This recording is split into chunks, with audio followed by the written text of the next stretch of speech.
To end the semester, we had to come up with a mindful eating plan using the YUMEE exercises that we did throughout the semester.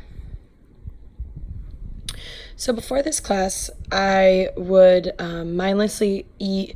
I didn't really care what I ate or why I ate it. It was just if I was hungry, which now I've learned may not be actually hungry, I would just eat.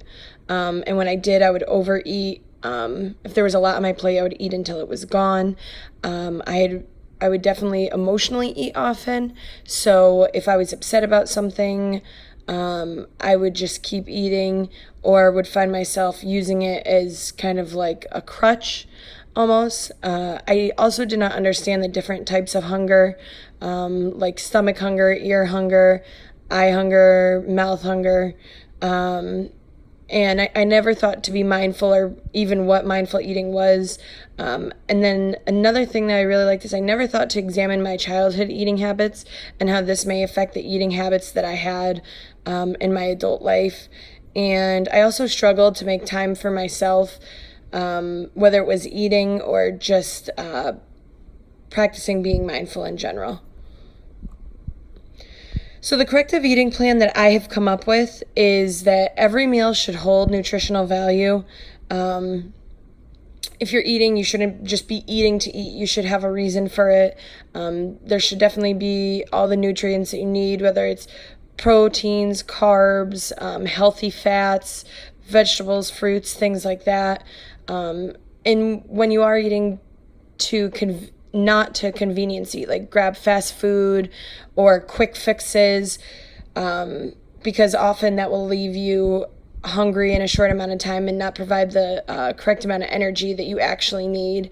And then also to set time aside to eat, not just eating on the go and not even thinking about it at all. And when I am eating, to not overeat, but also not to undereat. Too often, as I said before, we will just eat because there's something on our plate and we don't want to waste it. We shouldn't be doing that. We should listen to our bodies, but also don't undereat, depending if you're in a social situation or things like that, or you're trying to lose weight, and you don't want to undereat because then you're not giving your body the nutrients that they need. Another really big thing that I want to focus on for my future corrective eating plan is to enjoy the sensations while eating, not just the flavors and things like not just the initial flavors, but things like enjoying saltiness and sweetness and bitterness and brininess and everything like that. Also like textures. So enjoying the crunch of a vegetable or a chip or something like that, or like the smoothness of other things, and really just enjoying and taking the time to think about what we are eating.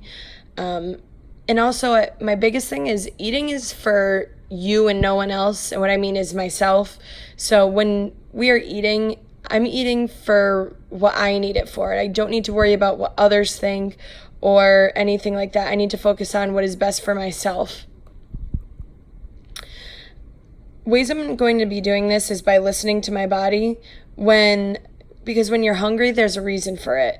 When you're listening to your true stomach hunger, there's a reason why. Maybe you've burned a lot of energy that day and your body needs to eat more food to create more energy for the rest of the day. And also, I don't want to let the inner critic affect my meal decisions. Too often, we can find ourselves putting ourselves down when we are picking food and calling ourselves fat or things like that. And I want to not let that happen anymore. And don't skip meals because you want to lose weight or things like that. It's not healthy for anyone, whether it's mental or physical. And then don't worry about, as I said before, eat for yourself. Don't worry about what others think about your eating habits or things like that. If you're eating correctly and you're practicing mindful eating, you are doing what's best for yourself. So listening to types of hunger, before I would fall victim to not true hunger. As I said before, more emotional hunger, eye hunger and heart hunger. are what I struggled with the most. So I would see something and think, ooh, that looks really good, and just grab it and eat it. Or I would be upset, so I would stop at fast food places or something like that. And I would always grab the easy option, especially when it gets to the point of like school and work and internships and everything. Too often I was just grabbing convenience foods, like fast foods, and that's something that I really don't want to do anymore. And then when I was doing that, I was overeating. Now when I listen to the types of hunger, I find that I'm aware with the decision of the food I'm making, but also how hungry I am at the time. I'm making more mindful choices about the food, but also while I'm eating, I'm taking the time to sit and really enjoy the food that I am eating. I'm thinking before I act, so thinking, is this food really going to help me, rather than just eating and then not thinking of the consequences later. And I tend to be focused on my stomach hunger now, so which I find to be the true hunger. So mindful eating versus mindless eating was something that I think was a really great foundation that we focused on. As I said before, mindless eating was the norm for me before this class. I would eat first and think later.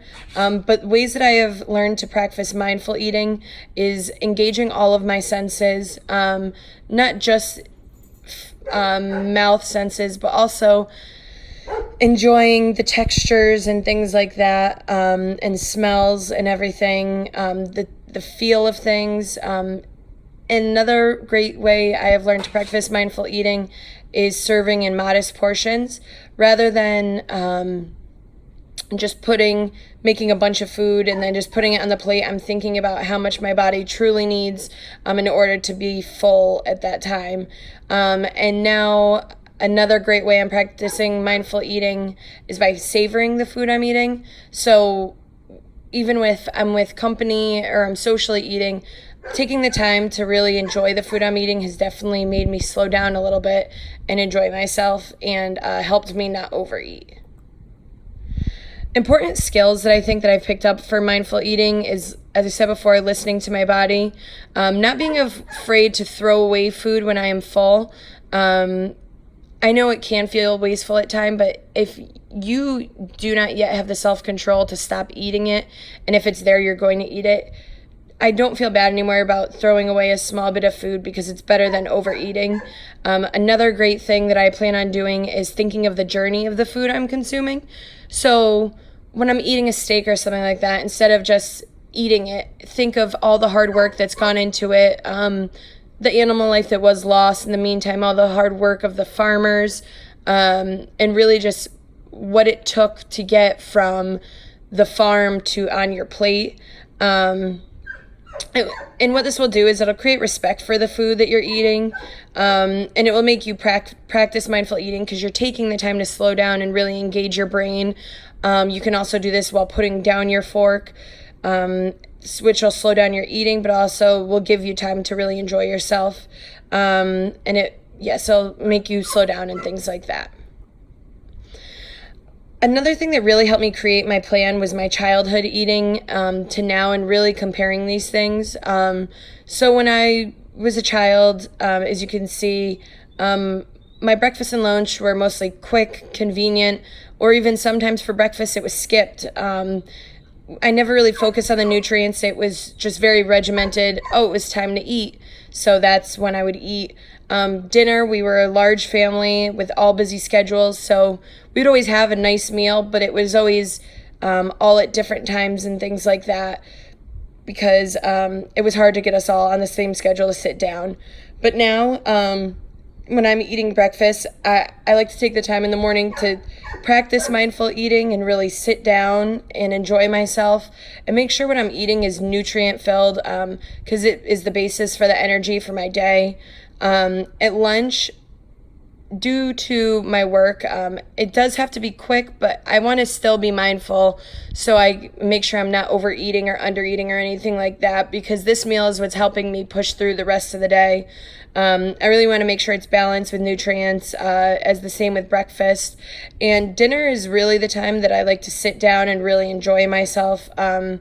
I want to practice being relaxed and mindful and balanced. A big thing for me also with dinner is being the one who cooks the meal.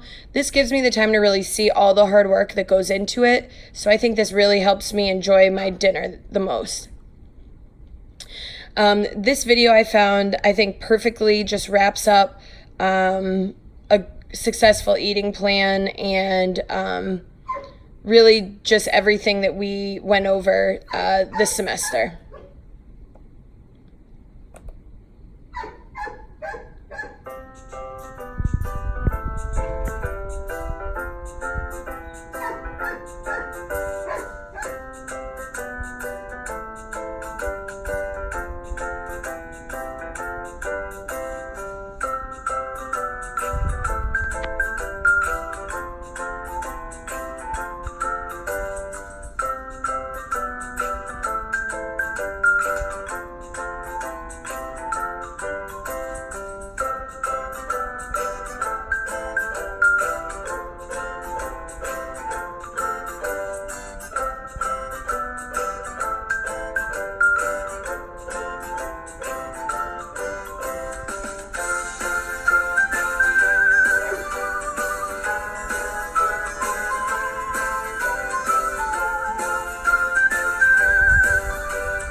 Thank you so much and have a great year.